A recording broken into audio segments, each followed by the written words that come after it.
যারা ডিগ্রিতে অনলাইনে আবেদন করতে চান 2025-এর, তারা কি করবেন? প্রথমত আমাদের ক্রোমে যাইতে হবে। ক্রোমে যাওয়ার পর এনইউ লিখব।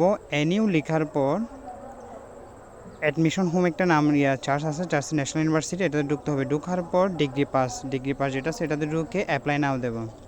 অ্যাপ্লাই নাও দেওয়ার পর প্রথমত আমাদের কি এসএসসি রোল নাম্বার দিতে হবে, তারপর রেজিস্ট্রেশন নাম্বার দিতে হবে, তারপর হচ্ছে বোর্ড দিতে হবে, এরপর হচ্ছে কত সালে পাসিং ইয়ার এটা দিতে হবে 2022, তারপর হচ্ছে ইন্টারেরটা, তারপর রোল নাম্বার ঠিক সেমভাবে বোর্ড আর পাসিং ইয়ার দিতে হবে।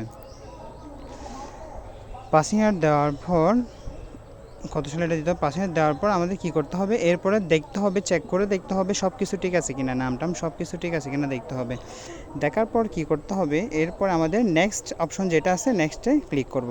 নেক্সটে ক্লিক করে এখানে আছে চিটাগং, যেটা কলেজ সিলেকশন করার জন্য আমাদের চট্টগ্রামের মধ্যে দেবো চিটাগং। এরপরে আমাদের কলেজ সিলেক্ট করব। কলেজ সিলেক্ট করার পর কলেজ যেটা আছে আমরা চয়েস যেটা আছে সেটা সিলেক্ট করব। সিলেক্ট করার পর এখানে যার যেটা সাবজেক্ট এটা ক্লিক করবে। হয়তো বিবিএস, কেউ বিএ বা বিএসএস, যেটা সাবজেক্ট সেটা ক্লিক করার পর নেক্সট বাটন ক্লিক করবো। নেক্সট বাটন ক্লিক করার পর তারপর হচ্ছে কোটা স্ক্রিন, এরপর হচ্ছে ছবির অপশনটা আমাদেরকে 150 থেকে পিক্সেল 120 থাকতে হবে।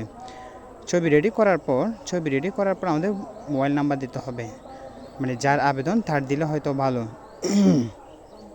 দেওয়ার পর কী করবো? প্রিভিউ দিয়ে একবার দেখবো, চেক করে দেখার পর সব কিছু ঠিক আছে কিনা। এরপর চেক করার পর আমাদের যেটা আছে কি সাবমিট অ্যাপ্লিকেশন, যেটা আছে সব কিছু ঠিকঠাক থাকলে সাবমিট অ্যাপ্লিকেশন ক্লিক করব। ক্লিক করার পর এখানে যেটা আছে পিন নাম্বার আর রোল নাম্বার যেটা আছে এটা সব সময় মনে রাখতে হবে, আর অ্যাপ্লিকেশনটা ডাউনলোড